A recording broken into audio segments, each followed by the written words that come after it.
Velocity as a function of x आया था g/2, तो वो आ गया था। आइडियली देखा जाए तो यार वेलोसिटी यहाँ पे ये है, एक्सेलरेशन कुछ भी हो सकता था, बट वो रूट एक्स कट जाता है, इस चक्कर में ये आ रहा है। हाँ, तो ये याद है कि ऐसा कुछ करा था हमने, यहाँ पे t as a function of x निकाला था और फिर अंडर रूट t/μ वाला काम करा था, तो समहाउ कुछ ऐसा आया था। अब सॉरी कौन सा सवाल था यार? 9। हाँ, तो अभी सेम कहानी है, बट नाउ अभी इस चीज को हमने एक लिफ्ट के अंदर रखा है, जहां पे लिफ्ट एक्सेलरेट कर रही है 2g एक्सेलरेशन से। ठीक है, हमको बोला गया the linear mass density from top to bottom, the velocity of the wave on the string will be 0। No, सुनना ध्यान से। तो कहना है से हमने या 2-3 तरीके, एक है पूरा तरीका कि आई थिंक बिल्कुल गो विद द पुरानी वाली कहानी, तो नहीं, तो अभी अगर ये 2g से जा रहा है हमारे पास, हमने क्या बोला था जी, velocity is equal to under root t/μ formula है। ये क्या है? जिस फ्रेम में बैठे हो, है ना, क्योंकि रियलिटी में यहाँ पे तुमने एक पल्स क्रिएट करी, अब ये लिफ्ट भी ऊपर जा रही है एंड ये पल्स लिफ्ट के रिस्पेक्ट में ऊपर जा रही है। तो जो t/μ वाला टाइप का फॉर्मूला है वो हमारा कब काम करता है? जब क्या बोलते हैं, with respect to the frame, कि मैं यहां पर हूं तब हमारा ये वाला। तो अभी आइडियली उसको किस चीज से मतलब है? उसको मतलब है अंडर रूट t/μ से। तो t as a function of x कैसे निकाला जाएगा? अगर मैंने केवल इतना पोर्शन लिया फिर से, तो कहना है इसे नीचे से x ले रहा हूं, है ना, तो m/l इंटू एक्स इंटू जी, यहां पे t as a function of x, but now this portion of रस्सी इज नॉट स्टेशनरी। अब ये 2g से ऊपर जा रही है, net force is equal to mass times acceleration. अरे तो t minus m/l into x into g is equal to m/l into x into 2g। ये दिख रहा है पक्का? तो कहना है से हमारे पास t as a function of x जो आ रहा है,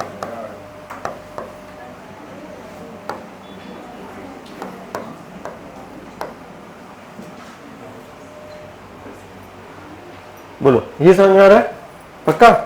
तो अब हमारे पास velocity is equal to under root t/μ,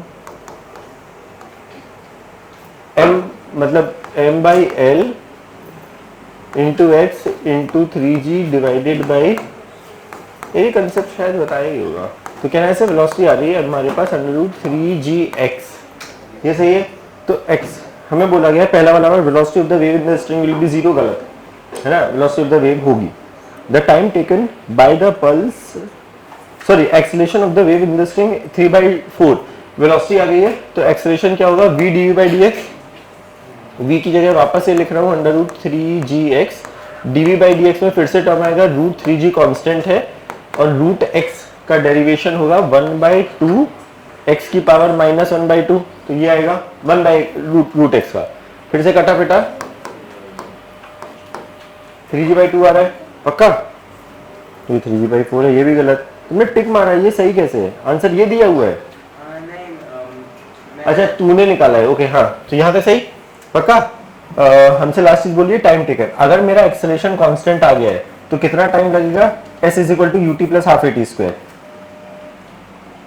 s is equal to ut plus, s का काम कर रहा है वट एवर रस्सी का length is equal to half a का काम कर रहा है 3g/4, sorry 3g/2 into T square, तो 4/3 का फैक्टर आएगा अंडर रूट में, डी ऑप्शन। समझ आ रहा है पक्का? यार आइडियली यार ये बताया है वैसे वहां कहानी, ये सब करने की जरूरत थी नहीं होती, याद है कहानी, जी की जगह 3g रखना था। मतलब अगर तुम्हें ये याद हो कहानी, अगर केवल ये कहानी याद थी, है ना, अगर ये याद था फिर से इसको 3g चिपकाना था, कैसे? वही ना, जी तो लगी रहे बस, वो जी इफेक्टिव टाइप की कहानी है। अच्छा अगर वो याद था फिर तो यहीं से ही कर सकता था तू, ये सब करने का नहीं। ओके कूल यार, एक बार जल्दी से डाउट खत्म करते हैं, बोलो आगे। वट जहां तक जो भी हुआ है, बोलो बोलो भाई, डीपीपी एक्सरसाइज वट एवर, जो भी डाउट है।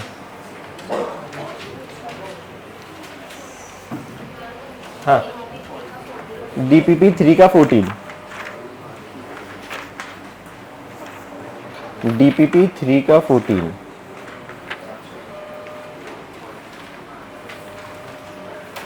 Produce a tone of Octave lower, what must be the change in tension so as to produce a tone of octave lower? octave lower मतलब यार कोई एक certain ऐसा कुछ बोला गया शायद कि एक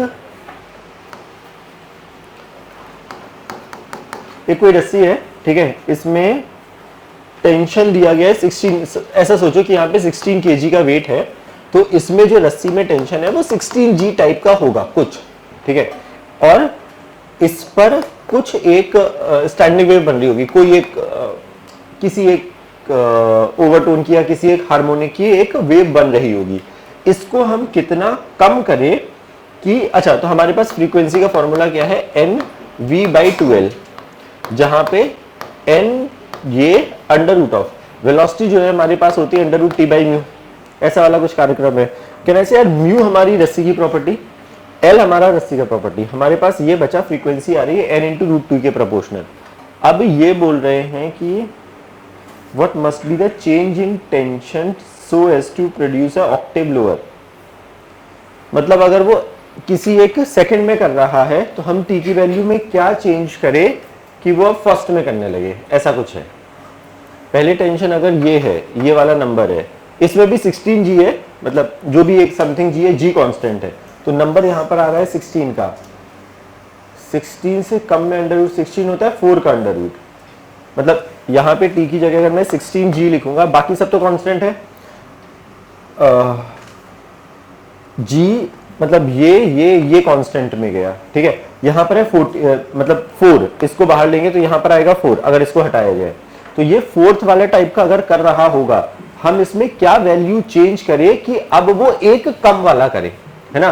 तो कहने से अगर यहाँ पे 4 टाइप का फैक्टर है तो अगला वाला फैक्टर आएगा कम वाले में 3 वाला टाइप का फैक्टर, 3 वाले में फैक्टर आएगा, तो मुझे अंदर 9 होना चाहिए, तब √ का 3 बाहर आएगा, है ना। मतलब अगर 16 की जगह यहाँ पर मैं 9 करूं तो यहाँ पर मैं 9 रखूंगा तो वो 3 वाला फैक्टर आएगा, तो 4 से 1 कम हुआ है ना, क्योंकि यहाँ पे जो n होता था वो इंटीजर होता था, 1 2 3 4 5 6 से स्टार्ट होता था, तो मेरे हिसाब से यहाँ पे 9 करेंगे तो मेरा काम कुछ होना चाहिए, तो नहीं, तो फिर ये तो मैच ही नहीं हो रहा है। Produce a tone an octave lower, what must be the change in tension बोला यार, टेंशन में क्या चेंज करे,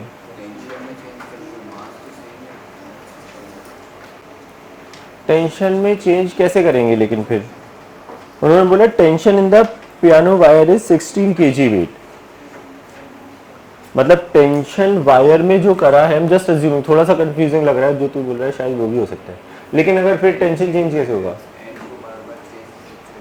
लेकिन तू फिर उस केस में टेंशन सेम रखना चाह रहे हैं,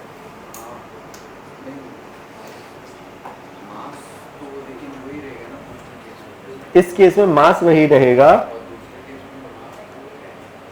तो फिर टेंशन कैसे चेंज हो रहा है, mass of what, mass you are talking about the wire और म्यू की वैल्यू, नहीं ब्लॉक का मास,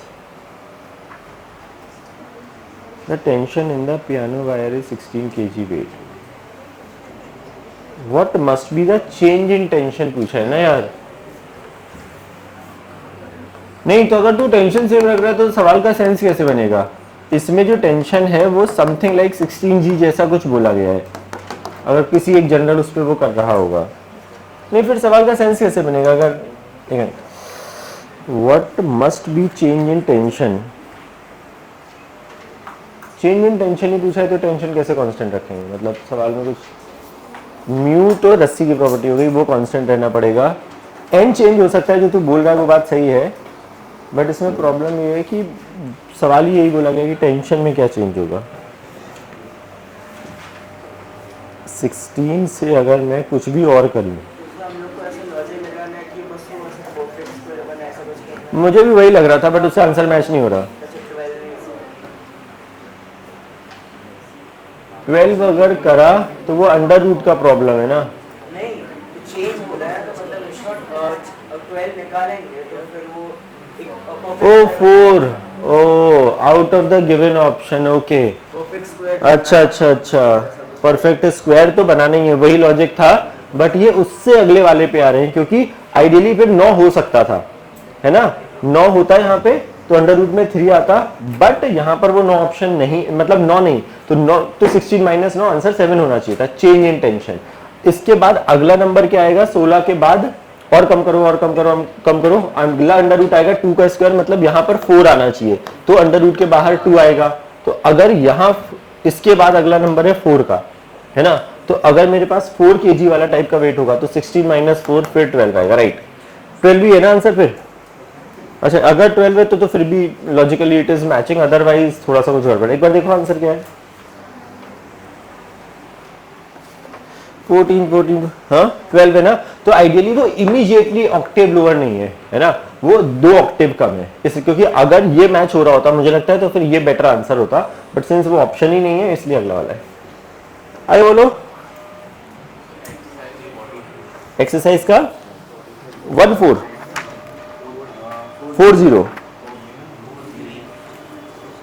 A wave pulse is traveling 2 piece string, partially reflected, transmitted in the junction. The reflected wave is inverted in shape as compared to the reflected wave is invert. मतलब the incident wave has a wavelength this as okay. यार मुझे एक चीज बता दो छोटी सी, अगर हमारी इंसिडेंट वेव आई कुछ और जो टकराई और वेव जो है वो लौट, मतलब ये रस्सी थी यहाँ पे कुछ एक, अगर ये लौट रही है तो जो आगे वाली रस्सी होगी वो मोटी होगी कि पतली होगी। समझना ध्यान से, हमने क्या बोला है, एक इंसिडेंट वेव है, रिफ्लेक्टेड वेव स्टेटमेंट में बोला गया है कौन सा 40 ना, सॉरी 43 बोल रहा है तू। ओ इक्वेशन दी गई है, phase difference between 2 point, first wave that of second wave I/3 and 3π/2 के first wave and second wave, the ratio of 5n/5/2। ओ यार this is a interesting problem. Yes ये ना क्लास नोट्स में लिख सकते हो प्रॉब्लम, एक छोटा सा कंसेप्ट बताना चाह रहा हूँ, अब समझना। तो सवाल क्या है यार, तुम्हें अगर याद हो जब हमारे पास ये वाली वेव हमने पढ़ी थी कि ये वेव हमारी आगे जा रही थी, ये हमारी इक्वेशन ऑफ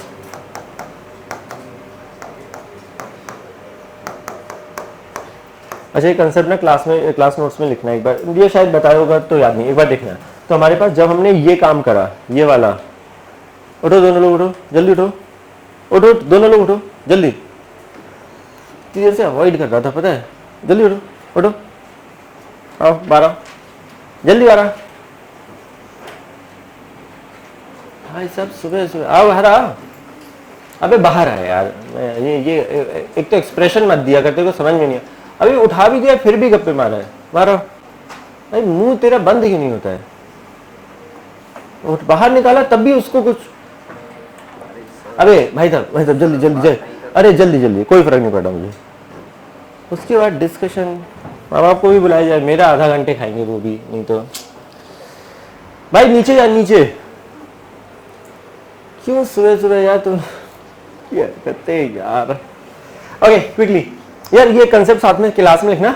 मुझे बता जब ये ट्रैवलिंग वेव होती है, अगर तुम्हें याद हो हर एक पार्टिकल कर तो ये काम रहा है राइट, बट सबका एम्पलीट्यूड इज्जत से ए है, सबका एवरी, ये थोड़ा देर में ये शेप यहाँ आ रहा है, यहाँ आ रहा है, यहाँ आ रहा है, तो एवरी सिंगल पार्टिकल इज कभी ना कभी ए पे भी पहुंच रहा है, कभी ना कभी माइनस ए पे भी पहुंच रहा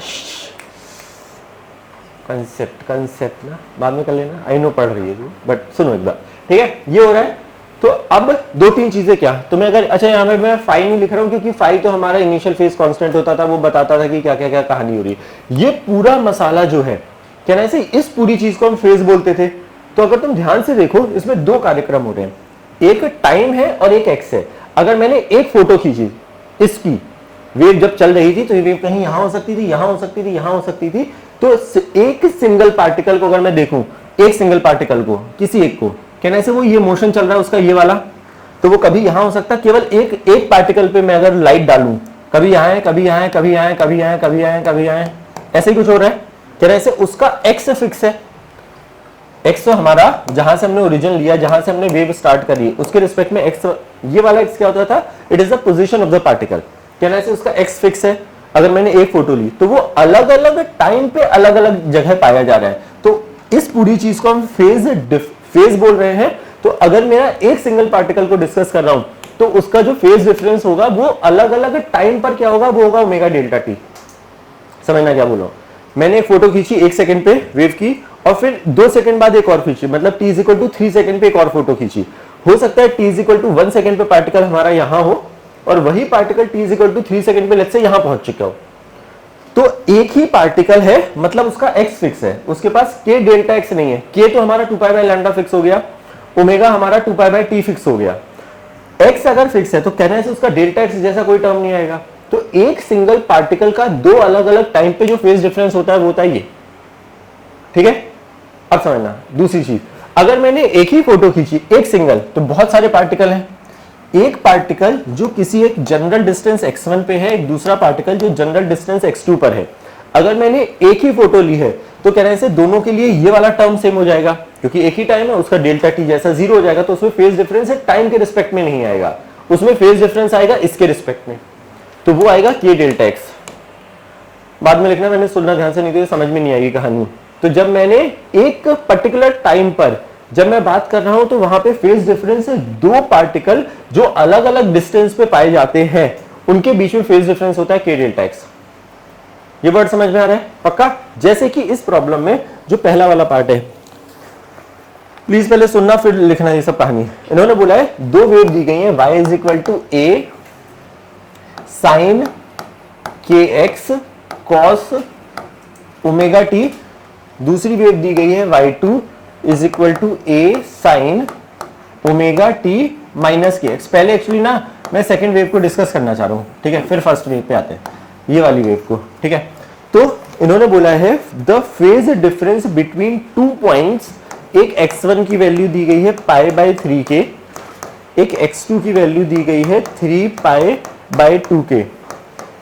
ठीक है, इन दोनों में फेज डिफरेंस पहले सेकंड वाले का बोला है phi2।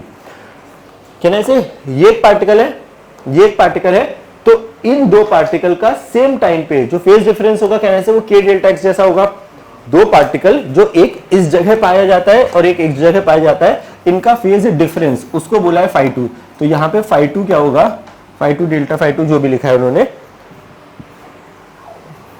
phi2 हमारे पास क्या होगा, सीधे सीधे k होता है अपना 2 pi by lambda delta x। कहने से इन दोनों का डिफरेंस 3/2 माइनस 1/3 कितना हुआ, 7/6। तो 7/6 का फैक्टर आएगा और आएगा पाई बाई k का। अरे k ही था यार, सॉरी, है ना, k कट रहा है, तो k डेल्टा x की जगह लिख रहा हूं 7/6 पाई बाई k। तो कहना है ये आया 7 पाई बाई 6, ये सही है पक्का? तो हमारे पास जब एक ट्रैवलिंग वेव है तो उसमें दो चीजें प्राइमरी, वैसे k डेल्टा x की बात होती है, बट ये भी हो सकता है एक पार्टिकल की बात करें तो ये पूरा फेज डिफरेंस है रियलिटी में। यहां तक क्लियर? अब यार दूसरी वाली वेव समझो, दिस इज वेरी इंपॉर्टेंट। अब दूसरी वाली वेव जो दी गई है यहां पर, अच्छा ये सब तो लिखना होगा तो बाद में लिखना है। दूसरी वाली वेव दी गई है, कहने से जब इस टाइप की वेव है, ये हमारे पास है standing wave, a sin kx cos omega t cos kx sin omega t। अब यहां पर याद रखना कि क्या हो रहा है, वो वेव कैसी होती थी, वो कुछ नोड एंटी नोड इस टाइप का बनाती थी और वो कुछ आगे चल रही होती थी, ऐसा कुछ कहानी होता था पक्का? अब स्टैंडिंग वेव जब होती है, अगर तुम ध्यान दो, जब हमारे पास ये वाला कार्यक्रम होता है, ये है, ये वेव ऊपर जाती है, ऐसे होता है, फिर ये नीचे होता है। कहना ऐसे जिस इंस्टेंट पे ये अपने मैक्सिमा, केवल अच्छा एक दो नोड के बीच को डिस्कस करते हैं, एक ये नोड है और एक ये नोड है, केवल इसको डिस्कस करते हैं। कहना ऐसे ये पॉइंट और ये पॉइंट फिक्स है, जब ये सारे अपने इधर है तब ये सारे अपनी मैक्सिमम पोजीशन पे हैं। थोड़ी देर में यही वाले पार्टिकल यहां दिखेंगे, फिर यहां दिखेंगे, यहां दिखेंगे, यहां दिखेंगे, ऐसा वाला कार्यक्रम हो रहा है। कहना है से यहां पर अलग अलग टाइम पे हर पार्टिकल अपने मैक्सिमा पे पहुंच रहा था। यहां पे अगर सब अपने मैक्सिमा पे हैं तो सब साथ में मैक्सिमा पे हैं, अगर दो नोड के बीच में बात करी जाए। जब सब अपनी मीन पोजीशन पे तो सब साथ में अपनी मीन पोजीशन पे, जब ये नीचे जा रहे हैं तो सब साथ में जा रहे हैं, अलग अलग टाइम पे नहीं जा रहे हैं। तो दो नोड, कॉन्जिक्यूटिव नोड के बीच के जो पार्टिकल है वो सब सेम फेज में ऑपरेट कर रहे हैं, तो इन सारे पार्टिकल के बीच का फेज डिफरेंस होगा एग्जैक्टली 0। क्या कर सही कहानी? बट उसके बाद इमीडिएटली जब लूप है, जब ये वाला शेप है तो अगला वाला शेप है ये वाला। जब पहले ऊपर वाला है तो दूसरा वाला शेप है नीचे वाला। तो यहां के सारे पार्टिकल सेम फेज में है, बट जब यहां के सब मैक्सिमा पे हैं, ये वाले सारे पार्टिकल हमारे एग्जैक्टली मिनिमा टाइप के, मिनिमा मतलब नीचे वाली जगह पर है। तो दो कॉन्जिक्यूटिव लूप में जो पार्टिकल होते हैं उनके बीच में फेज डिफरेंस होता है पाई का। वही एसएचएम वाली कहानी कि अगर ये एसएचएम हो रहा था, अगर ये अपनी एक्सट्रीम पोजीशन पे यहां और एक बार यहां, तो सबसे एक्सट्रीम वाले पे यहां π/2 जैसा कुछ होता था स्टार्ट करने के रिस्पेक्ट में, और यहां याद करने के लिए बता दूं ये अलग अलग चीज है ये। तो इसमें और इसमें फेज डिफरेंस कितना होता था पाई का। तो जब हमारे पास स्टैंडिंग वेव है, डू दिस रेक्टिफिकेशन कि जब ये दो कॉन्जिक्यूटिव लूप के बीच में जो पार्टिकल है उनके बीच में फेज डिफरेंस हमेशा होता है पाई का। तो 0 से λ/2 के बीच में जितने पार्टिकल है उनमें कोई फेज डिफरेंस में नहीं है। इसके बीच में एक पार्टिकल लिया और इसके बीच में एक पार्टिकल लिया, then phase difference will be of pi. अब समझना सेकेंड लाइन क्या बोली गई है। ये हमें एक इक्वेशन दी गई है और बोला गया है दो पार्टिकल, जो x एक पार्टिकल है इस पर और दूसरा पार्टिकल है इस पर। हमें क्योंकि लैम्डा के टर्म्स में नोड एंटी नोड पता है तो उसके टर्म्स में बात करते हैं। इसमें मैं ना k को 2π/λ लिख रहा हूं, तो देखो क्या आता है 2π/λ ना, तो पाई कटा तो λ/6 आ रहा है, ठीक है। इसको 2π/λ ना, 2π/λ तो 3λ/4 आ रहा है। देखो ध्यान से, अगर पहला वाला जो पार्टिकल है, अगर मैं दो लूप बनाऊं तो पहला वाला जो पार्टिकल है वो 0 से λ/2 के बीच में है, बट जो दूसरा वाला पार्टिकल है कहना है वो λ/2 से ज्यादा है बट लैम्डा से कम है। ये λ/2 होता था, तो कहने से दूसरा पार्टिकल यहां कहीं पाया जाता है। तो दो कॉन्जिक्यूटिव के बीच में अगर पार्टिकल है तो फेज डिफरेंस उनके बीच का होता है पाई। तो φ2 की वैल्यू आई है ये, φ1 की वैल्यू जो उन्होंने इसको 1 बोला था, इसकी वैल्यू आएगी हमारे पास पाई। हमसे φ1/φ2 पूछा गया है, विच इज 6/7। समझने जान से ये थोड़ा सा ऐसी चीजें जो नॉर्मली स्किप हो जाती है लोगों से, बट आइडिया समझ में आ रहा है कि क्या हो रहा है। फेज का मतलब ये सब ना बहुत, अभी वेव ऑप्टिक्स जब चैप्टर आएगा ना तो फिर से बहुत डिटेल में बातें होंगी फेज डिफरेंस की। यहाँ पे भी आइडिया दे रहा हूँ, वहां पे you will find it easier now. हम जब अभी एक और चैप्टर है वेव के बाद, वेव ऑप्टिक्स एक चैप्टर आएगा जहाँ पे हम वेव और वेव ऑप्टिक्स को कुछ मिक्स करके कुछ यंग्स डबल स्लिट एक्सपेरिमेंट पढ़ते हैं प्राइमरीली। बट आइडिया समझना कि क्या है, ये ट्रैवलिंग वेव और स्टैंडिंग वेव में बहुत मेजर अंतर है। स्टैंडिंग वेव के सारे पार्टिकल साथ में ऊपर नीचे जाते हैं, ट्रैवलिंग वेव एक एनर्जी है जो एक जगह से दूसरे जगह जा रही होती है और हर पार्टिकल ये कार्यक्रम कर रहा है, हर पार्टिकल सेम एम्पलीट्यूड से मूव कर रहा है। स्टैंडिंग वेव में हर पार्टिकल अलग अलग एम्पलीट्यूड से एसएचएम कर रहा है, दोनों कर एसएचएम ही रहे हैं बट सबका एम्पलीट्यूड अलग अलग है। वहां पे एनर्जी कन्फाइंड हो रही है, यहाँ पे एनर्जी ट्रांसफर हो रही है। समझ में आ रही है? थोड़ी कहानी नहीं, मतलब बहुत ही पढ़ लिया अभी, लेकिन आइडिया समझ में आ रहा है कि क्या है। Please this type of problem है कुछ नहीं, बट जस्ट द कंसेप्चुअली समझ में आना चाहिए इज्जत से, सही। एक्चुअली वो डायग्राम बना के ना ये लिख सकते हो, consecutive loop will have a pi phase difference in this thing.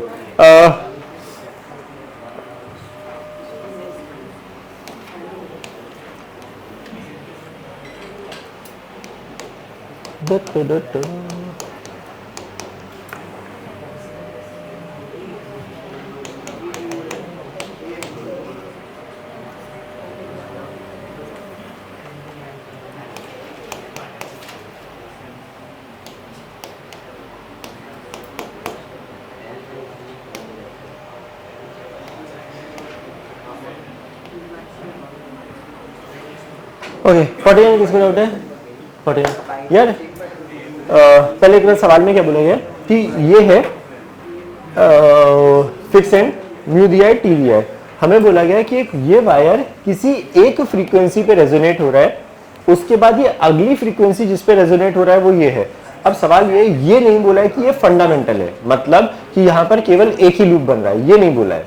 But ये जरूर बोला है कि इसमें इस वाली फ्रीक्वेंसी के करस्पॉन्डिंग जितने नंबर ऑफ लूप बन रहे हैं, इस वाले में एग्जैक्टली एक नंबर ऑफ लूप ज्यादा बन रहा होगा, क्योंकि वहां पे लिखा है the next higher frequency at which next higher, है ना। तो अगर इसके करस्पॉन्डिंग अगर n नंबर ऑफ लूप बन रहे हैं तो इनडायरेक्टली क्या गिवन है अपने को, 210 इज इक्वल टू NV/12 और दो आ गया ना, वहां पे n+1 करेंगे माइनस करेंगे तो उससे कुछ आ जाएगा। The lowest frequency in the vibration, यार म्यू दिया गया है is stretch between two clamps, मतलब कुछ टू क्लैम्प्स आई थिंक दो नोड के बीच की डिस्टेंस दे दी है शायद, कि म्यू दे दिया है 9। अच्छा मैं यहीं पे एसआई यूनिट में कन्वर्ट कर दे रहा हूँ, ग्राम है तो -3 और नीचे है सेंटीमीटर क्यूब तो -6 है ना। ये आ गया kg/मीटर क्यूब। इज सब्जेक्टेड हाँ टू क्लैंप्स, मतलब ये दो क्लैंप दिए हैं, क्लैंप मतलब फिक्स एंड जैसा कुछ बिहेव कर रहे हैं और उनके बीच की डिस्टेंस दी गई है 1 metre. The lowest frequency subjected to a tension of नहीं सब्जेक्टेड टू अ एक्सेस। ओ अच्छा, अब सवाल ये है, मुझे बताया कि अगर एक रस्सी है और वो पड़ी हुई है केवल, तो उसमें टेंशन कितना होगा। आइडियली अब उसमें टेंशन होगा 0। अगर मैं एक रस्सी लाऊं और इस दीवार पे बांधूं और बिल्कुल ही कट टू कट करके बिना खींचे अगर मैं उसको बांधूं एक दूसरे एंड पे, कहना इस रस्सी में टेंशन 0 होगा। अब है ना, अब यहां पर इन्होंने क्या बोला, ये 1 मीटर है, इसमें एक्सटेंशन है ऑफ 0.05 सेंटीमीटर, मतलब मैंने इस पे टेंशन 0 था, मैंने उसको खींचा होगा जिस चक्कर में उसमें एक हल्का सा 0.05 सेंटीमीटर का एक्सटेंशन आया। तो अब ये पॉइंट फिक्स हो गया है और ये पॉइंट फिक्स हो गया है और अब रस्सी में टेंशन आ गया है। और ये कैसे पता लगा, अगर तू नीचे देखेगी ना उसमें लिखा है Young's modulus of something is, तो हमें इवेंचुअली मतलब है रस्सी के टेंशन से। यंग्स मॉडुलस डिफाइंड है फोर्स, यहाँ पे फोर्स का काम करेगा tension upon area upon delta L upon L जैसा कुछ होता था। तो हमारे लिए टी का काम कौन करेगा, y, ये a नीचे है तो मल्टीप्लाई हो रहा है तो y a delta L upon L जैसा कुछ। हमारे पास the lowest frequency, lowest frequency मतलब फंडामेंटल फ्रीक्वेंसी, फंडामेंटल फ्रीक्वेंसी अपने पास होती है nv/2l, n का काम करेगा 1 तो v/2l जैसा होगा, v का काम करेगा √t/μ, t/μ, म्यू का काम करेगा m/l। एक काम करते हैं m/l नहीं, म्यू को लिखते हैं डेंसिटी इनटू एरिया, है ना, तो √t/μ, म्यू को लिख रहे हैं डेंसिटी इनटू एरिया, तो t समझा ना, है ना, तो वो एरिया वहां से कटेगा, डेल्टा एल गिवन है, एल गिवन है, वो सारी चीजें गिवन है। हाँ कोई और, बस बंद करे जाए। ओके या लास्ट दिखा जल्दी से, लास्ट क्या एक बार प्रॉब्लम बता दो।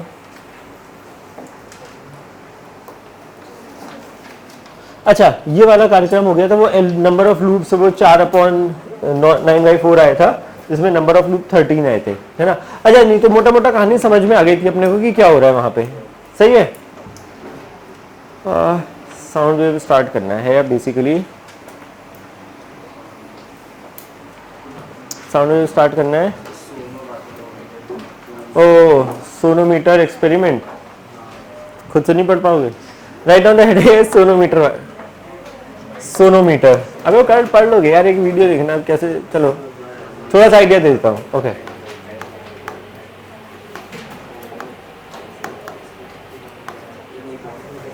अच्छा इसमें सोनोमीटर के प्रॉब्लम्स देखे होंगे, ओके है क्या इसमें सोनोमीटर के प्रॉब्लम है, एक आध प्रॉब्लम ही दिखा दे उसी से समझा देता हूँ। अच्छा अब ये तो अच्छा प्रॉब्लम है, तो पहले समझ ही लो फिर सुनो। तो ओके तो सोनोमीटर वायर या एक्सपेरिमेंट क्या होता है कि यार इसका काम ना 2-3 चीजों के लिए होता है। एक होता है वेलोसिटी पता करने के लिए, ठीक है, और एक होता है अलग अलग रेजोनेंस में कैसे स्ट्रिंग वाइब्रेट करती है। तो सबसे पहले समझते हैं एक्सपेरिमेंट किस टाइप का है। देखो सेटअप होता है कुछ ऐसा, एक रस्सी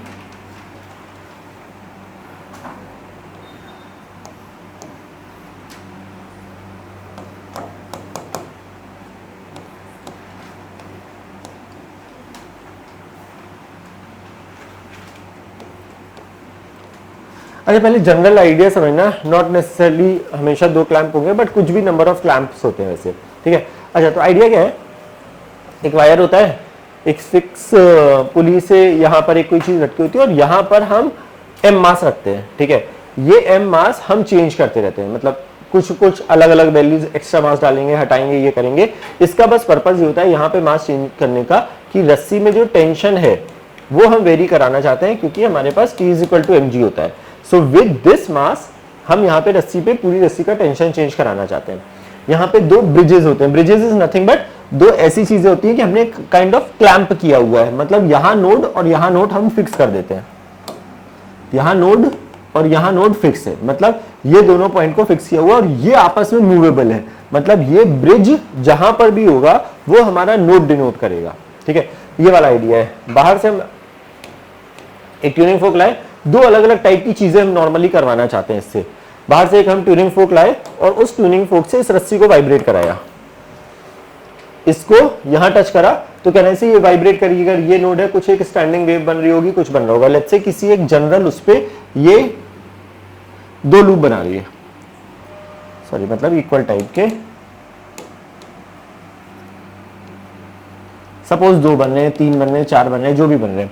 तो कहने से यहां से हमारे पास क्या होगा, वेलोसिटी फ्रीक्वेंसी, जो भी सोनोमीटर की फ्रीक्वेंसी होगी जिसको मैं एफ बोल रहा हूं, तो एफ कैसे होगा, NV/2L जैसा। एन मतलब जितने भी नंबर ऑफ लूप बन रहे हैं, एन वी का काम करेगा √T/μ अपॉन 2L, इसको मैं बोल रहा हूं L, या पहले वाले को बोल दे रहा हूं L1। तो कुछ ऐसा दिखेगा, ये हमारे पास फ्रीक्वेंसी आएगी। हम इसको मूव कराना स्टार्ट करते हैं। ठीक है, एक को फिक्स रखते हैं, दूसरे को मूव कराना अगर हम स्टार्ट करेंगे, क्या देखा गया, जब ये एग्जैक्टली नेक्स्ट हायर फ्रीक्वेंसी पे आ रहा है, मैं इसका एक डायग्राम बना रहा हूं, ये हमारा ब्रिज, दूसरा वाला ब्रिज, हमने इसको हल्का सा मूव कराना स्टार्ट करा और ये लेट्स से यहां पर आ गया। जब हल्का सा मूव कराएंगे तो फिर से वो लूप नहीं बन रहे पूरे। ठीक है, उस टाइम पर जब वापस एग्जैक्टली नेक्स्ट हायर फ्रीक्वेंसी आ रही है तो वो बनेंगे कुछ 3 लूप, और यहां पे नंबरिंग लिखी है, उसको हमने कैलकुलेट कर लिया L2। तो अब मेरे पास जो फ्रीक्वेंसी जो आ रही है, तो वहां पर आएगा n+1 जैसा फैक्टर आएगा, 2 आएगा, L2 आएगा, √ ये आएगा, एक और बेटर तरीका कहने से एफ आएगा, ये सही है। अगर मैंने एक और इंपॉर्टेंट चीज यहां पे देखो, ये L1 है, ये L2 है, अगर मेरे पास एग्जैक्टली नेक्स्ट वाले पर आ रहा है तो ये जो चीज एक्स्ट्रा हुई, कहने से L2, दो एक ही लूप एक्स्ट्रा बना, तो कहने से L2 - L1 हमारा एक काइंड ऑफ λ/2 का काम करेगा। हमने यहाँ पे 2 लूप बन रहे थे, λ/2, क्योंकि सेम फ्रीक्वेंसी की बात हो रही है। V = अपने पास होता है f लैम्डा, है ना। V हमारा किस बात पे डिपेंड कर रहा है, रस्सी के √T/μ पे। अगर मैंने यहाँ पे m फिक्स कर रखा है तो कहने से रस्सी का टेंशन फिक्स है, तो मतलब वेलोसिटी फिक्स है। हम अगर एक ही ट्यूनिंग फोक से ये सब कार्यक्रम करा रहे हैं तो काइंड ऑफ मेरा लैम्डा फिक्स है। अगर हमने एक ट्यूनिंग फोक लिया, स्ट्रिंग को वाइब्रेट कराया और 2 लूप बन रहे थे, फिर सेम ट्यूनिंग फोक लिया, फिर से वाइब्रेट कराया और इसको मूव कराते गए, कब रुके, जब हमारे पास 3 लूप बन रहे हैं। कहने से लैम्डा हमारा फिक्स होगा उसका, क्योंकि V फिक्स है, F फिक्स है, तो लैम्डा फिक्स है। तो जब 2 की जगह यहां 3 लूप बने तो जो डिफरेंस इन लेंथ होगा विच इज L2 - L1, कहने से वो λ/2 के बराबर होगा, क्योंकि पहले 2 लूप थे, अभी 3 लूप होगा, 2 मतलब 1 लूप एक्स्ट्रा और 2 नोड के बीच की डिस्टेंस ये। एक तरीका होता है V = f लैम्डा। तो यहां से हम क्या निकालते हैं, एक निकालते हैं velocity of wave in the string. तो V की जगह लिख रहा हूं ये, लैम्डा की जगह लिख रहा हूं L2 - L1। तो one of the use case of sonometer is to find the speed of the wave in the string. तो वो हमारा यहां से आ सकता है। यहां तक कहानी क्लियर है? श्योर। दूसरी चीज क्या होती है यहाँ पर कि अगर हमारे पास 3 पार्ट ऑफ रस्सी है, जो मैं एक प्रॉब्लम के थ्रू जो यहाँ पे भी पूछा जा रहा है, तो एक टाइप ऑफ ये है, हाँ सॉरी λ/2 है, यस। तो क्या आएगा, लैम्डा, इसका 2 आएगा। जो भी कंसेप्चुअली चीज समझ में आ रही। दूसरी चीज होती है यहाँ पे काइंड ऑफ 3 सेटअप बन रहे हैं। कौन से 3? अगर केवल एक ही जगह देखा जाए, एक रस्सी की लेंथ यहाँ है L1, एक रस्सी की लेंथ यहाँ है L2 और एक रस्सी की लेंथ यहाँ ये है, ये और ये 3 जगह पर हमारे लूप बन सकते हैं। जैसे ही मैंने T फिक्स किया, हमारा velocity of the wave fix हो गया। बोला है लेफ्ट वाली स्ट्रिंग फर्स्ट हार्मोनिक में वाइब्रेट कर रही है, बीच वाली सेकंड में कर रही है, लास्ट वाली थर्ड में कर रही है। बताओ इनका रेशियो क्या होगा, कि ब्रिजेस को कहां रखा गया है, जो मैं प्रॉब्लम के थ्रू एक बताता हूं अभी कि क्या है। सवाल समझ में आ रहा है कि क्या है? तो सोनोमीटर का प्राइमरी चीज क्या है? 2 चीजें हो सकती है। एक है ये वाला कार्यक्रम जहां पे velocity of the wave in the string, but हर बार कहानी यही होगी, एक नोड यहां बनता है, एक यहां और एक यहां। तो प्रैक्टिकली 3 पार्ट ऑफ रस्सी बनते हैं और तीनों हमारी स्टेशनरी, नोड, यहां पर भी नोड। यहां पर कुछ एक सर्टेन हार्मोनिक में वाइब्रेट कर रही होगी, यहां सर्टेन हार्मोनिक में कर रही होगी, यहां पे सर्टेन में, कि पहली फर्स्ट में कर रही है, दूसरा वाला थर्ड में कर रहा है, लास्ट वाला फिफ्थ में कर रहा है। बताओ कि ये ब्रिजेस कहां रखे हैं? इसको काइंड ऑफ ओरिजिन माना जाता है, तो इसका L1 L2 L3 का रेशियो पूछा जाता है। वही प्रॉब्लम के थ्रू समझाता हूँ कि क्या है। पक्का? श्योर? तो तुझे जाना नहीं था ना। समझना ध्यान से, एक बार मैं थोड़ा सा फील दे रहा हूँ before you start. Find out at what position bridges were kept. यार प्लीज ध्यान रखना, जब हमें बोला गया 1:2:3 टाइप का है ना, तो 3 सेक्शन है। अच्छा, इस सेटअप को सोनोमीटर बोलते हैं। ये जो वायर है, केवल इतना सा वायर है, यहाँ पे कोई वेव नहीं बनाते हैं। इतना सा जो वायर है, इसको हम सोनोमीटर वायर बोलते हैं, ठीक है। सेक्शन 3 कौन से हैं? एक ये वाला, एक ये वाला और ये वाला। एक सिंगल हम ये जो होता है ट्यूनिंग फोक, इसी ट्यूनिंग फोक से हम इसको भी वाइब्रेट करा रहे हैं, इसको भी करा रहे हैं, इसको भी करा रहे हैं। बट बोला गया है they are in the ratio of 1:2:3। तो वो तुम्हें दिमाग लगाना है कि अब क्या हो रहा होगा। हमें बोला गया ये ब्रिजेस कहां रखें। अच्छा, normally if nothing is mentioned you will have to tell your answer. इसको ओरिजिन मान के कि ये पूरी लेंथ 110 है। पहला ब्रिज यहां रखा है, मतलब वट एवर सर्टेन लेंथ पर, दूसरा ब्रिज यहां रखा है, तीसरा यहां रखा है, डिपेंडिंग क्या पूछा गया है ना। सवाल इज क्लियर?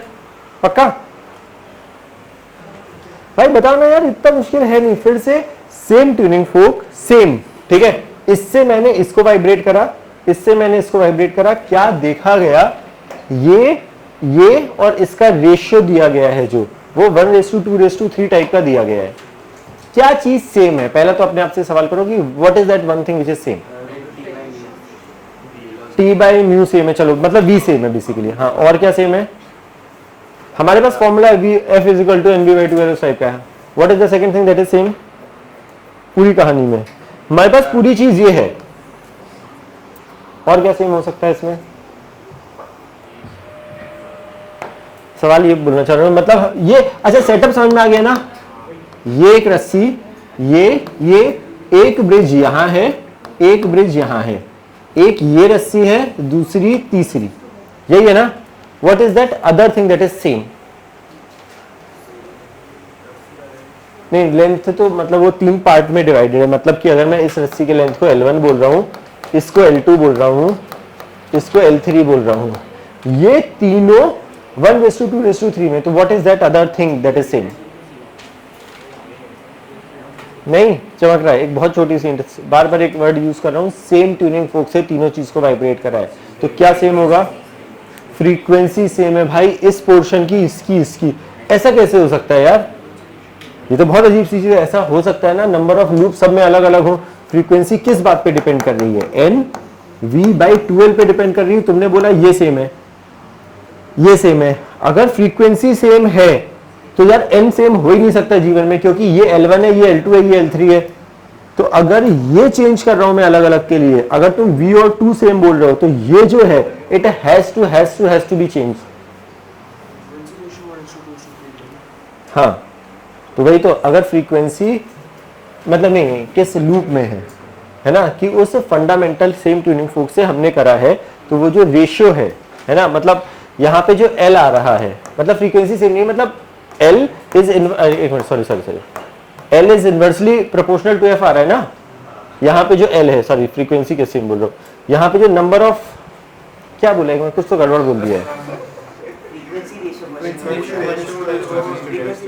2 प्रॉब्लम मिक्स कर दिए क्या मैंने? लेंथ का रेशियो नहीं है, हमसे पूछा और पूछा गया मैंने सॉरी।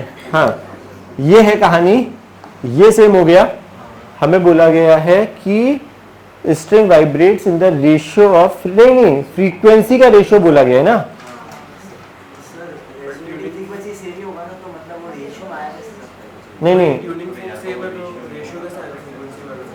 नहीं, अच्छा डिफरेंट बोला है, सॉरी फ्रीक्वेंसी सेम नहीं है ना, बोला है ना डिफरेंट ट्यूनिंग फोक।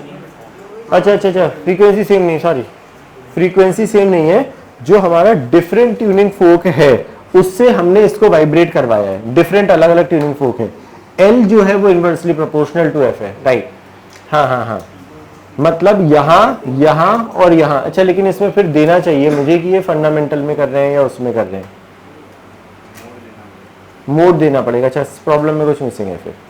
नहीं, मोड देना पड़ेगा कि किस मोड पे है। अच्छा, ओके, लेट्स अज्यूम कि all 3 are vibrating in the, all अपने आप के फंडामेंटल पे वाइब्रेट कर रहे हैं, तब हाँ मोड देना पड़ेगा, राइट। अच्छा, एक चीज इंफॉर्मेशन मिसिंग है, गॉट इट।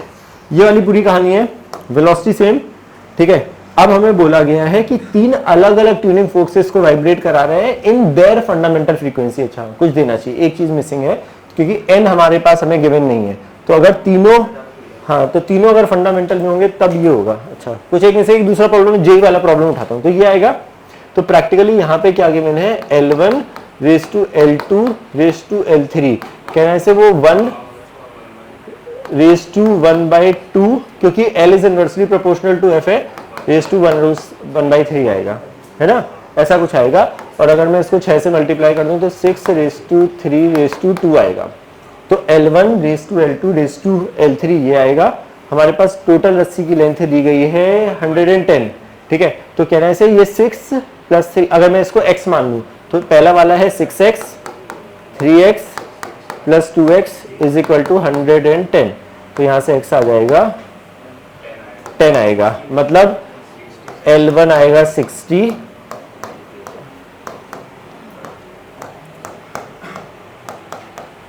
हाँ। अच्छा, एक चीज और देनी चाहिए कि with the different tuning fork हम कर रहे हैं but in their fundamental frequency, तब आएगा। हाँ, एक चीज, एक इंफॉर्मेशन कम है, सही है, समझ में आ रहा है। L नहीं, भाई मैं बोला कि वो देना पड़ेगा कि इन which mode it is vibrating, वैसा वाला, सही है। बोला जाएगा अब ये वाला प्रॉब्लम खुद कर लेना, मतलब वो सेम है, वो जंक्शन दिया गया है। सो पॉइंट है, स्ट्रिंग वेव आप पूरा कंप्लीट कर सकते हो, ठीक है। अब अगले वाले पार्ट पे आते हैं, विच साउंड वेव। बड़े अच्छा, before we start sound wave ना, अब अभी तक क्या हो रहा था, स्ट्रिंग वेव और साउंड वेव में एक प्राइमरी डिफरेंस बहुत ज्यादा जो है, लॉन्गिट्यूडनल ट्रांसवर्स वेव वाली कहानी। अब यार इसको फील करना थोड़ा सा अजीब सा है, बिकॉज साउंड वेव जो ट्रैवल कर रही है वो ये ट्रैवल कर रही है। तो मैं ना एक बार सिमुलेशन दिखाना चाहता हूँ, नहीं तो वो फील समझ में नहीं आएगा कि क्या है। हटा दूं ये एक,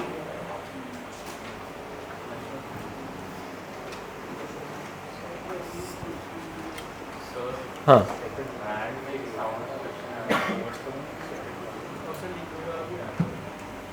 बाकी 23 क्वेश्चन सही हो गए। अब वो सेम इक्वेशन थी यार, मुझे भेजा था प्रतिनिधि सर ने, सेम इक्वेशन ही थी, y = a sin ωt - kx लिखा था उसमें। ये बात सही है, वेरी गुड। है तो वेव ही ना, वो साउंड वेव है ना, मतलब वही करते, उत्तर नहीं आता। सर बोनस दे दो, 4 ही नंबर के भरोसे तो बैठे हैं, है ना, वही 4 इंपॉर्टेंट है, बाकी 23 का पता नहीं कि क्या हो रहा है। बढ़िया गया भाई। यार एक बार क्विकली ना सिमुलेशन देख लो पहले एक बार।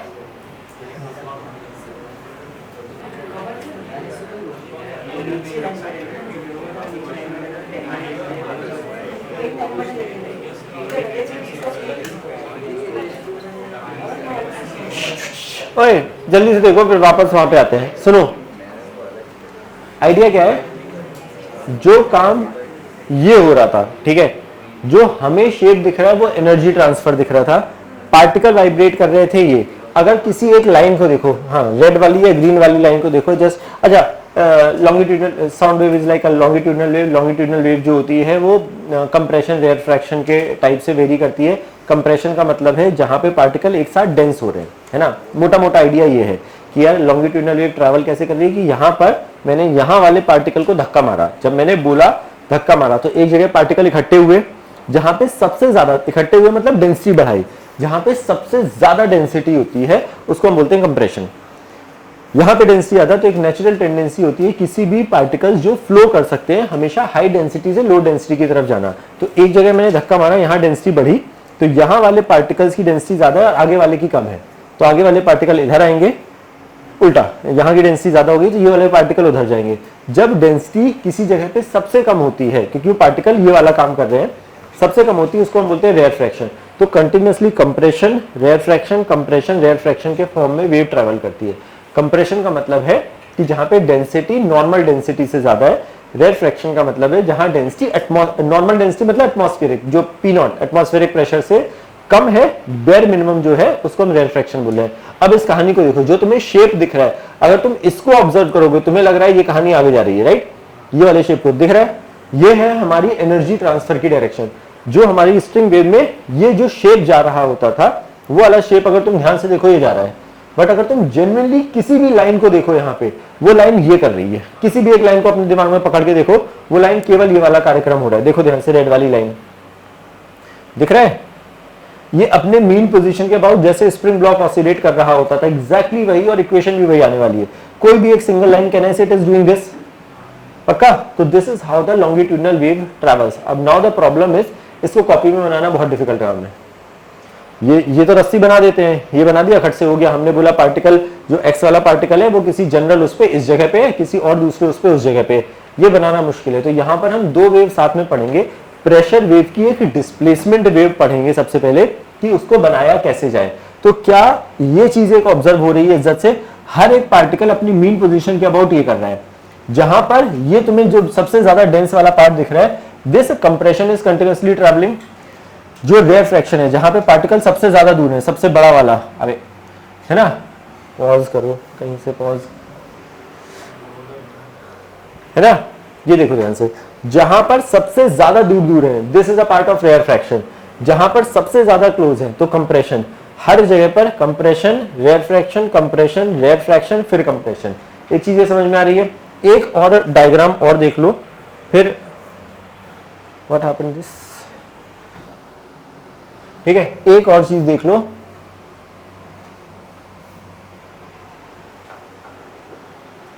अब हम यहां पे ना दो चीजें देखने वाले हैं, ठीक है। ये है हमारी ट्रैवलिंग वेव जैसी। अब हम ट्रैवलिंग वेव से लॉन्गिट्यूडनल वेव कैसे बनाएंगे, मैं अभी इसको बस केवल एक बार ऑब्जर्व कर लो, इसको मैं बाद में दिखाता हूं कि हम बनाएंगे कैसे। बट आइडिया दिख रहा है कि क्या हो रहा है कि एक ट्रैवलिंग वेव है, उसके करस्पॉन्डिंग हमारे पास एक ऊपर प्रेशर वेव बनाई है, which is like a longitudinal wave. Diagram दिख गया, बस केवल अभी ऑब्जर्व कराता हूँ लिखने के टर्म्स में, कि हमारे पास एक जो ये है, वहीं पे वो मैक्सिमम ट्रैवल करता जा रहा है। इसकी इक्वेशन लिखते हैं इज्जत से और समझते हैं। तो बेसिक फील समझ में आ गई कि क्या हो रहा है, लॉन्गिट्यूडनल वेव ट्रैवल कैसे करती है। अब write down the heading as chapter name is sound wave.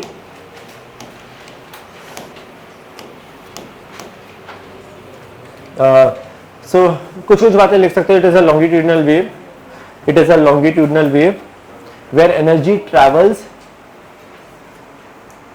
longitudinal wave where energy travels in the direction of oscillation of medium particle.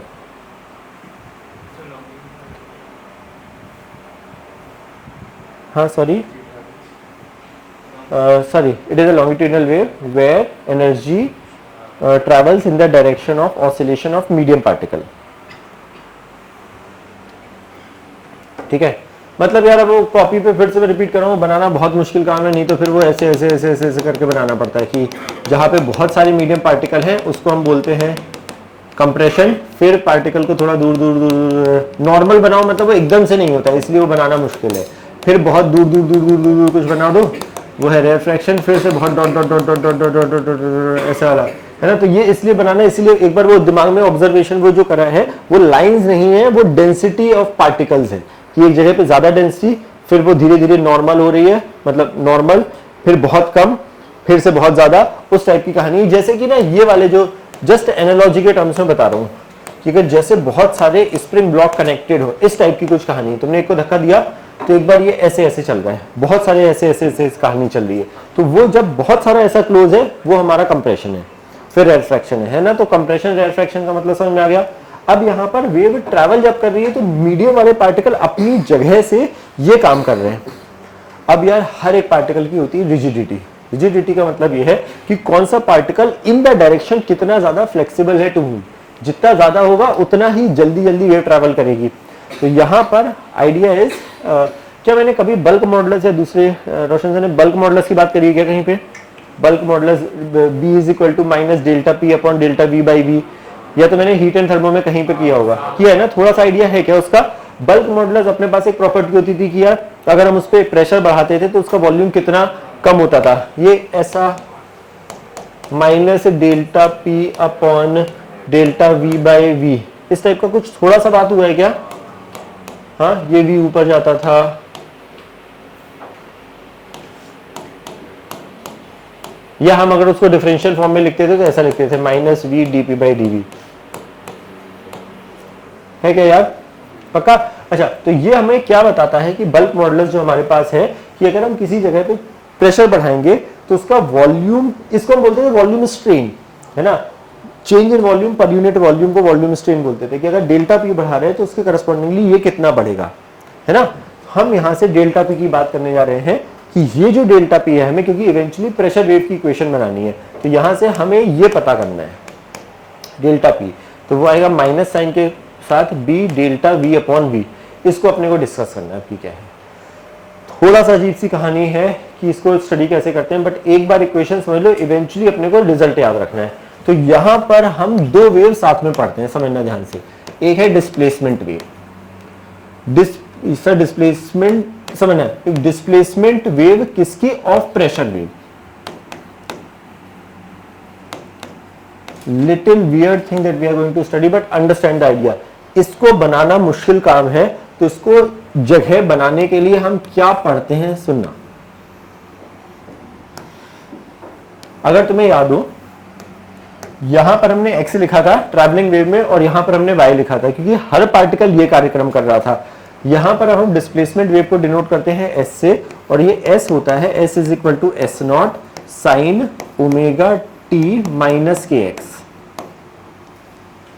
ये वाला है टर्म। अब इस टर्म को समझते हैं क्या है। एस नॉट जो काम वहां पे ए कर रहा था, यहां पर वो कर रहा है एस नॉट, मतलब यहां पर ये एस नॉट है। कैसे रीड कर रहे हैं? हर पार्टिकल ये काम कर रहा है, जो यहां पे y डायरेक्शन का डिस्प्लेसमेंट है ऊपर या नीचे, उतना ही पार्टिकल को हम आगे या पीछे भेजेंगे। जैसे कि इस पॉइंट को डिस्कस करते हैं, यहां पे बहुत सारे मीडियम के पार्टिकल हैं, इसके लेफ्ट में मैं अगर जा रहा हूं, लेफ्ट में जा रहा हूं, तो पार्टिकल का डिस्प्लेसमेंट ऊपर है, तो हमारी वेव जो ट्रेवल कर रही है वो तो सॉरी, जो पार्टिकल मूव कर रहे हैं वो ऐसे मूव कर रहे हैं, तो जितना यहां ऊपर दिख रहा है उतना ही पार्टिकल को हम आगे मूव कराएंगे इस जगह से। इसके और लेफ्ट में जा रहा हूं, वो पार्टिकल और आगे जा रहा है, थोड़ा सा आगे जा रहा हूं, कहने से हर पार्टिकल जो इस पॉइंट के लेफ्ट में है, कहना ऐसे वो आगे जाने की कोशिश कर रहा है। तो यहां पे ऊपर का मतलब है आगे जा रहा है, क्योंकि वेव को हम ऐसे पढ़ रहे हैं और ऐसे कॉपी में बनाना मुश्किल काम है, तो हम उसकी डिस्प्लेसमेंट वेव पढ़ रहे हैं। उसका मतलब ये है every single particle which is on the left side of this is trying to go towards this point, every particle is on the right of this, इसका डिस्प्लेसमेंट नीचे है, मतलब वो जा रहा है पीछे, मतलब हर पार्टिकल इस पॉइंट की तरफ जाने का बात कर रहा है, उसको हम बोल रहे हैं कंप्रेशन। फील समझना, हमने यही तो बोला, जब density of the medium, density of the particle एक जगह पे ज्यादा हो रही है, सबसे ज्यादा हो रही है, तो हम उसको बोल रहे हैं कंप्रेशन। इस पॉइंट को देखो, ऑब्जर्व करो क्या हो रहा है। इसके राइट में देखो डिस्प्लेसमेंट पॉजिटिव है, तो मतलब पार्टिकल को आगे जाने का माने है, और थोड़ा सा आगे जा रहे हो डिस्प्लेसमेंट पॉजिटिव है, इसको और आगे जाने का, और आगे। लेफ्ट में नेगेटिव मतलब पीछे, लेफ्ट में नेगेटिव मतलब पीछे। ये वाला पॉइंट वो वाला पॉइंट है जहां से पार्टिकल दूर दूर भागने की कोशिश कर रहे हैं, इसको हम बोलते हैं रेयरफ्रैक्शन। तो डिस्प्लेसमेंट वेव जो हमने बनाई है, वो बनाने का पर्पस ये है क्योंकि हम प्रेशर वेव नहीं बना पा रहे हैं, तो हर पार्टिकल, एक ऐसा पॉइंट दिखा जहां पे पार्टिकल अपने पास आने की कोशिश कर रहे हैं, एक ऐसा पॉइंट दिखा जहां पे दूर जाने की कोशिश कर रहे हो, तुम ये कार्यक्रम यहां करोगे, सेम फिर से कंप्रेशन आएगा। इसके देखो लेफ्ट में आगे जाने की कोशिश कर रहे हैं, तो हर पार्टिकल इधर है। लेफ्ट राइट में देखो पीछे जाने की कोशिश, मतलब नेगेटिव मतलब पीछे, कहने से फिर से कंप्रेशन है।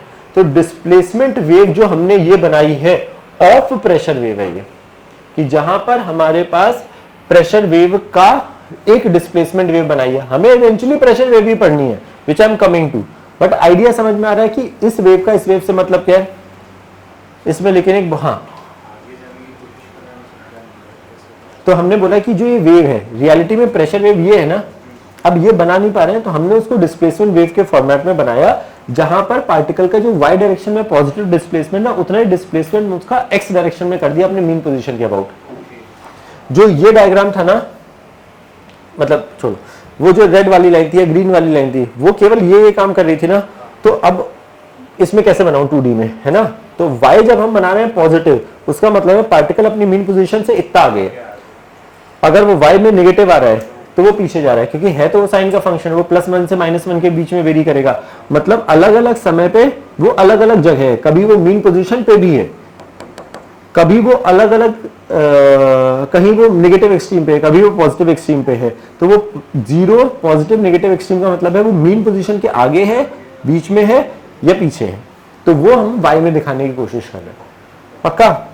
अगेन इसका बहुत ज्यादा यूज नहीं है, हम इवेंचुअली इक्वेशन पे आना चाह रहे हैं, बट आइडिया समझ में आ रहा है कि क्या हो रहा है। अब हम ये डिस्कस करना चाह रहे हैं कि यार ये तो डिस्प्लेसमेंट वेव है, हमें तो इवेंचुअली प्रेशर वेव से मतलब है। इसमें एक और वियर्ड चीज भाई, जहां पर डिस्प्लेसमेंट वेव का जीरो है, जहां पर डिस्प्लेसमेंट वेव का जीरो है वहां पर या तो कंप्रेशन है या रेयर फ्रैक्शन है, which is a very weird thing. Now will drive this mathematically कि ऐसा क्यों हो रहा है, बट आइडिया क्या है, डिस्प्लेसमेंट वेव का जीरो जहां जहां पर हो रहा है वहां पे कंप्रेशन या रेयर फ्रैक्शन आ रहा है। ये समझ में आ रहा है? Displacement wave of pressure wave क्यों बना रहे हैं ये समझ में आ रहा है। वहां पर तो भाई एक ही वेव बनाई थी, वही डिस्प्लेसमेंट वेव थी, वही पार्टिकल की थी, क्योंकि सब पार्टिकल ये कर रहे थे और वो कॉपी में बन पा रहा था। यहां बन नहीं पा रहा है, इसलिए हमें काम करना पड़ रहा है। एस क्या है? General displacement in the x direction. S not उसके मैक्सिमम एम्पलीट्यूड की बात हो रही है।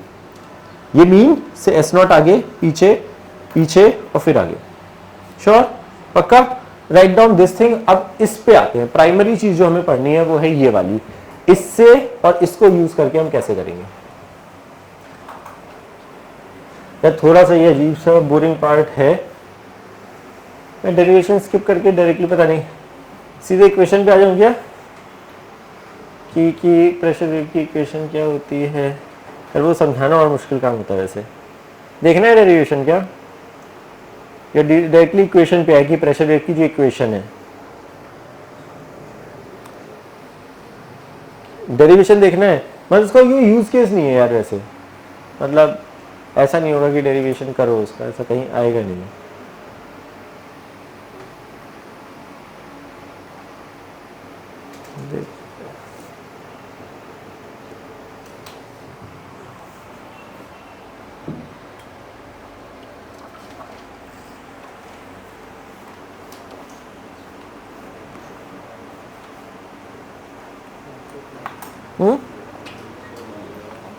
देखो क्या डेरिवेशन, यार आई डोंट केयर कह दो, है ना। दो बार केमिस्ट्री में कैसे बैठता होगा फिर।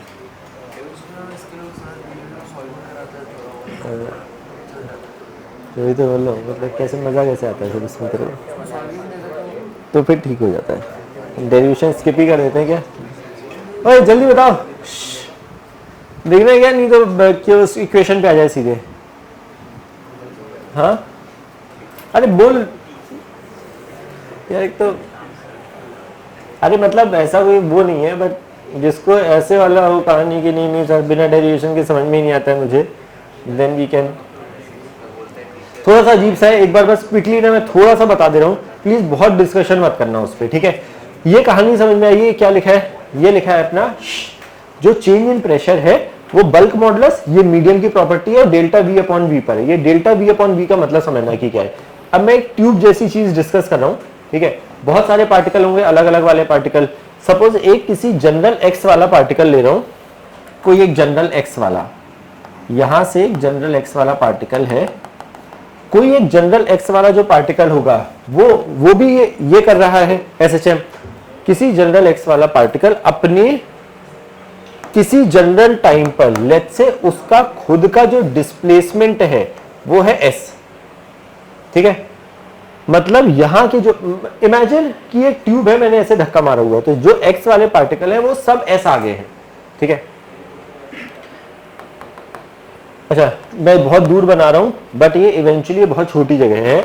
यहां पे बोल रहा हूं ये एक्स्ट्रा डीएक्स है, मतलब यहां पे एक्स प्लस डीएक्स वाला जो पार्टिकल है उसका जो डिस्प्लेसमेंट है, ये किसी जनरल एक्स वाले पार्टिकल का डिस्प्लेसमेंट है एस, जो एक्स प्लस डीएक्स वाला पार्टिकल है उसका डिस्प्लेसमेंट है हमारा एस प्लस डीएस, समझना। इसका एक जनरल डिस्प्लेसमेंट को मैं एस बोल रहा हूं और एक्स प्लस डीएक्स वाले पार्टिकल को, ये जो लाइन बनाई एक बार वापस रिपीट कर रहा हूं, एक्स वाला जो पार्टिकल है जनरल वाला उसका डिस्प्लेसमेंट है एस, जो एक्स प्लस डीएक्स वाला जो पार्टिकल है उसका डिस्प्लेसमेंट है एस प्लस डीएस। यहां तक सही। तो जो हमारा पहले, अब मैं किस पोर्शन को डिस्कस करना चाह रहा हूं, जो एक्स से एक्स प्लस डीएक्स के बीच में पार्टिकल है, इसका क्रॉस सेक्शनल एरिया ट्यूब का बोल रहा हूं कैपिटल है। जो एक्स से एक्स प्लस डीएक्स के बीच में जो पार्टिकल है वो कहां गए, तो समझना क्या हम ये बोल सकते हैं इनिशियल वॉल्यूम जिस पार्टिकल को, जिस शेप को मैं डिस्कस करना चाह रहा हूं वो है x प्लस डी एक्स, तो क्या हम ये बोल सकते हैं इसका वॉल्यूम क्या होगा a इंटू इतना शेप विच इज सही v फाइनल, जो वॉल्यूम है ये पार्टिकल यहां आया, ये पार्टिकल यहां आया, तो कह रहे हैं जो फाइनल वॉल्यूम है वो पार्टिकल कहां है a times dx plus ds पे। अब पहले हमारे इसके बीच में थे, अभी वो इसके बीच में पहुंच गए सारे पार्टिकल, क्योंकि मुझे इवेंचुअली डेल्टा v पे जाना है। तो क्या हम ये बोल सकते हैं यहां पे डेल्टा v क्या होगा, दिस माइनस दिस, तो a dx कट रहा है, यहां से आ रहा है a ओनली ds, ये सही पक्का। हमारा जो ये v क्या होता था original volume delta v upon v में, तो यहां पर v का काम कौन कर रहा है, जो ओरिजिनल वॉल्यूम है जिसको हमने vi बोला है, ये है a dx, ये भी सही। तो हमारे पास जो डेल्टा p आ रहा है वो डेल्टा p आ रहा है हमारे पास minus sign b delta v upon v, delta v upon v कहने से आएगा ये ds अपॉन dx, ये भी चलेगा। अब देखो ध्यान से s as a function of, हमने एक वेव की इक्वेशन ले रखी है x is equal to s naught sine omega T minus के एक्स, तो यहां से देखो ds अपॉन dx क्या आएगा s नॉट, यहां से आएगा cos ओमेगा टी माइनस के एक्स एंड अच्छा साइन का डिफरेंशिएशन आया और x के रिस्पेक्ट में, तो एक माइनस के बाहर आएगा, माइनस के बाहर आएगा, इस ds अपॉन dx को यहां पे रिप्लेस कर रहा हूं। तो ये जो इक्वेशन आ रही है इसमें एक बहुत इंपॉर्टेंट चीज देखो क्या आ रही है, तो यहां से आ रहा है माइनस बी, अच्छा वो वाला एक माइनस आ रहा है, माइनस माइनस मिलाकर प्लस होगा, इसको याद ऐसे रखते हैं, b आ रहा है वहां से k आ रहा है, एक s नॉट आ रहा है, this is the most important equation, यहां से आ रहा है cos ओमेगा t माइनस के x, very very very important equation. क्या याद रखना है इसमें, सारी बातें क्या क्या याद रखनी है, this is what you have to remember. पहले एक बार पहले सुन लो, फिर सब ऑब्जर्वेशन देखना ध्यान से कि क्या हो रहा है। पहला इंपॉर्टेंट, अच्छा b क्या है, इट इज अ मीडियम का प्रॉपर्टी है ना, हाउ इलास्टिक पार्टिकल्स आर, के एंगुलर वेव नंबर वो 2 पाई बाय लैम्डा वाला, एस नॉट हर पार्टिकल ये कितना ज्यादा जा रहा है ये क्लियर है। दो तीन चीजें ऑब्जर्व करने की यार, जब डिस्प्लेसमेंट वेव साइन है तब यार प्रेशर वेव जो आ रही है वो हमारी कॉस की आ रही है, जब साइन जीरो होता है तब कॉस प्लस माइनस 1 होता है, वैसा कुछ कहानी।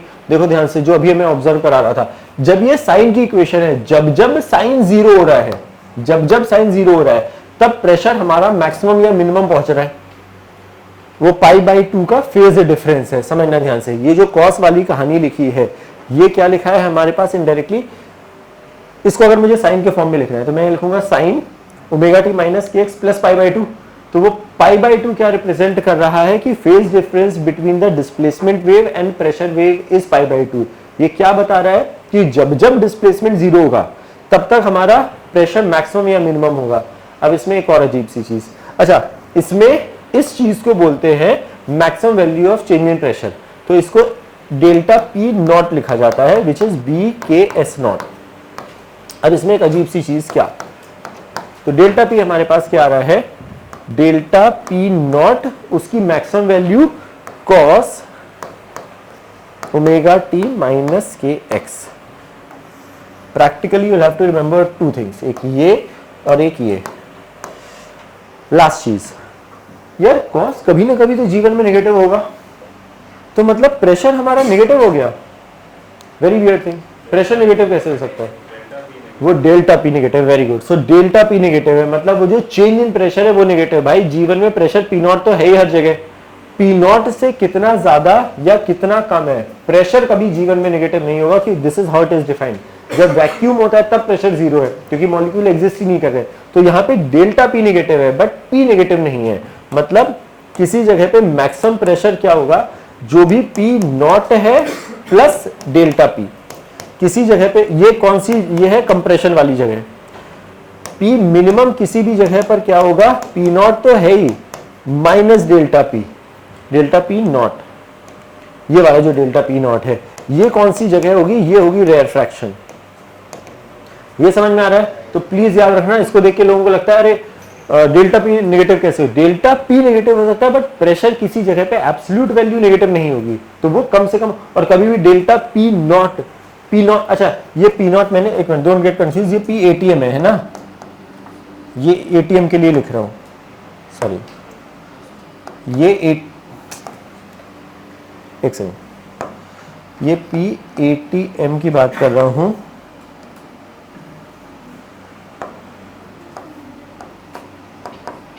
अच्छा एक और वन लास्ट थिंग, यहां पर मैंने जब साइन से स्टार्ट कर रहे हैं तब यहां पे कॉस पे आया हूं, अगर मैं यहां पे कॉस से स्टार्ट करूंगा ना तो सॉरी यहां पे कॉस से स्टार्ट करूंगा तो वहां पे साइन पे आ जाऊंगा, वो π/2 का फेज डिफरेंस हमेशा रहेगा।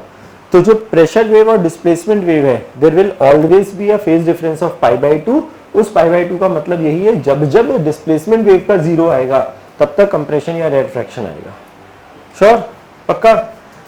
थोड़ी सी कहानी समझ में आई है कि क्या क्या है? तो अभी हमारे पास प्राइमरली हमें इसको डिस्कस करना है। वो क्यों पढ़ा है? क्योंकि वो बन नहीं रहा था हमसे, तो हमने क्या किया कि उससे इसको रिलेट करा। Eventually we are going to study this thing कि हमारे पास जो प्रेशर वेव होती है वो उसका एक मैक्सिमम वैल्यू होता है which is B K S not and delta P is equal to delta P not cos omega T minus के X if it is travelling in positive. और बाकी सारी जो ट्रैवलिंग वेव की जो कहानियां थी दोबारा नहीं रिपीट कर रहा हूँ। नेगेटिव है तो प्लस एक्स में मूव कर रही होगी, यहाँ पे प्लस आ जाता है तो नेगेटिव एक्स में मूव करती, जब उसका तो वो वाली सारी कहानी अभी भी, क्योंकि है तो वे भी eventually. Speed of sound wave in a medium. यार इन जनरल ना, पहले इन जनरल चीज बताता हूं। जैसे हमने velocity is equal to under root T by mu पढ़ा था, वो डेरिवेशन का है, डेरिवेशन की जरूरत नहीं है। इन जनरल ना किसी भी मीडियम का जो स्पीड होता है वो होता है अंडर रूट ई बाय रो। ये यहां पर है मॉड्यूलस ऑफ रिजिडिटी।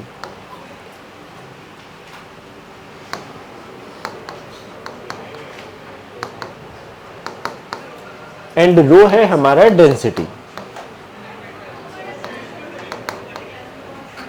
ठीक है, अब ये इन जनरल फॉर्मूला है। तो यहां पर ना दो साइंटिस्ट आए थे, एक न्यूटन ने अपना कुछ डेरिवेशन करा था और एक लैप्लास। अच्छा पहले न्यूटन वाली कहानी करते हैं, क्योंकि कई बार केवल स्पेसिफिकली वो बोलते हैं न्यूटन का फॉर्मूला लगाओ। तो पहले एक बार समझते हैं कि क्या है। तो किसी भी मीडियम विच इज लाइक अच्छा मॉडुलस ऑफ रिजिडिटी का मतलब क्या है कि how molecules are rigid in terms of doing this.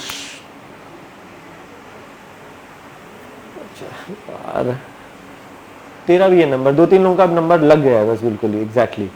अब शक्ल देख के नहीं निकालूंगा, अब निकाल ही दूंगा मैं फिर से। ठीक है, रिजिडिटी का मतलब ये है, ये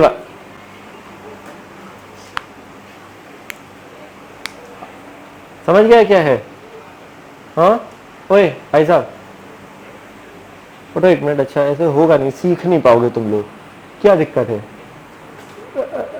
समझ गए ना क्या बोलना चाह रहा हूं? तो फिर उसके बाद एक्सक्यूज मत दिया करो ना फिर, मतलब उसके बाद भी सेम चीज बंद करने के बाद अरे सर मुझे बोल दिया है ना, खुश होने का कुछ है नहीं ना उसमें।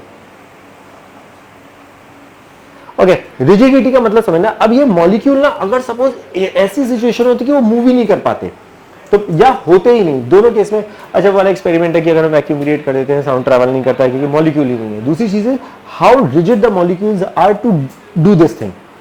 अगर ये वाले मॉलिक्यूल कर ही नहीं पा रहे हैं तो फिर हमारे पास साउंड ट्रैवल ही नहीं करेगा क्योंकि वो रिजिड। तो मॉडुलस ऑफ रिजिडिटी का मतलब ये है, ये बल्क मॉडुलस इसी की ही प्रॉपर्टी है। तो किसी मीडियम में ना जो वेलोसिटी ऑफ साउंड वेव है वो है under root B by rho, कि अगर हमारे पास वो लिक्विड है या गैस है, हाउ मॉलिक्यूल्स आर रिजिड, वो कौन सी प्रॉपर्टी से डिफाइन हो रहा है, वो बी बाई रो से डिफाइंड हो रहा है। तो हमारे पास ये फॉर्मूला होना चाहिए।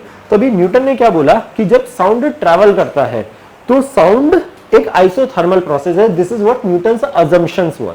तो और प्लीज याद रखना कि न्यूटन के ऐसा ये फॉर्मूला ना ऐसे ही न्यूटन्स अजम्पशन। उन्होंने बोला whenever sound travels from one point to another it is an isothermal process। Isothermal process है मतलब टेम्परेचर कांस्टेंट है। तो क्या हमने थर्मो में आइसोथर्मल प्रोसेस के लिए बल्क मॉडुलस का डेरिवेशन करा हुआ है क्या? हमने B इज इक्वल टू लिखा था minus V dp by dv, और फिर हमने बोला था आइसोथर्मल प्रोसेस है तो PV कांस्टेंट होता है, तो dp बाई dv की value minus p by v आती थी। ये बोला था क्या?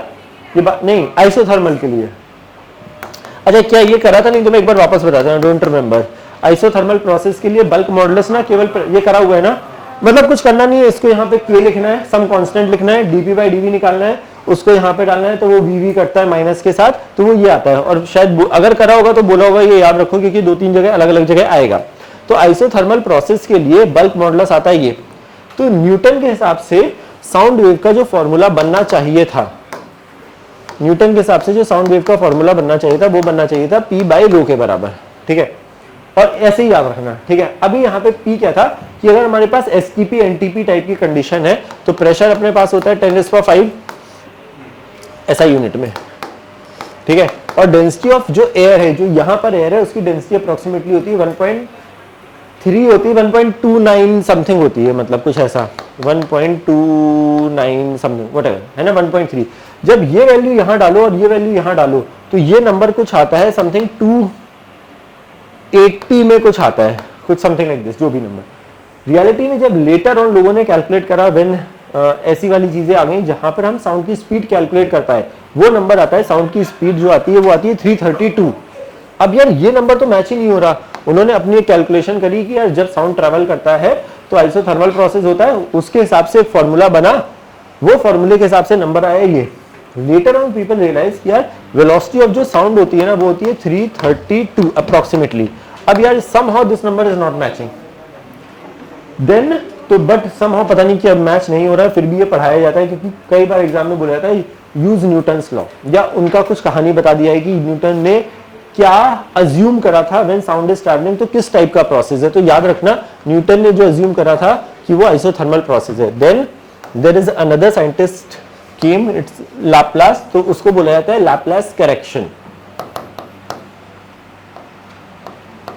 Laplace correction.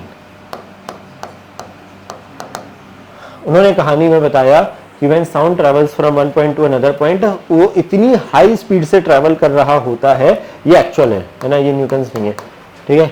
इतनी हाई स्पीड से ट्रैवल कर रहा होता है कि उसको एनर्जी एक्सचेंज करने का टाइम ही नहीं मिल पाता है, क्योंकि अगर जब साउंड ट्रैवल कर रहा है, अगर उसकी स्पीड ये है, this is a good decently high number, 1 second में 330 मीटर है, तो उसको एनर्जी फ्रॉम द सराउंडिंग की, मैंने बोला अब साउंड तुम्हारे कानों तक जब जा रहा है तो जो सराउंडिंग की एनर्जी है, साउंड अगर ऐसे जा रहा है और सराउंडिंग की एनर्जी है, तो ये एनर्जी एक्सचेंज करने का टाइम नहीं मिल पाता है।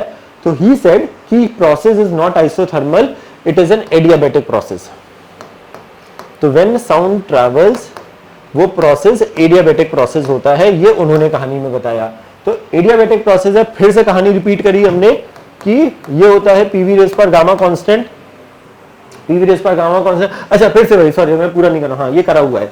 तो पीवी रेज पर गामा, तो जब हम इसको निकालते हैं तो बल्क मॉडुलस जो आता है ना फॉर एडियाबैटिक प्रोसेस, वो आता है गामा पी के बराबर। तो अगर वो गामा पी के बराबर आया तो हमारे पास जो फॉर्मूला बन रहा है, अब हमको ये रेक्टिफिकेशन करना है, this is the important formula for us. तो हमारा क्या है वो फॉर्मूला, कहां गया, b/ρ। तो b एडियाबैटिक प्रोसेस के लिए गामा पी, तो उसमें एक फैक्टर चेंज हो गया। तो अब हमारे लिए फॉर्मूला जो है √ऑफ गामा p/ρ।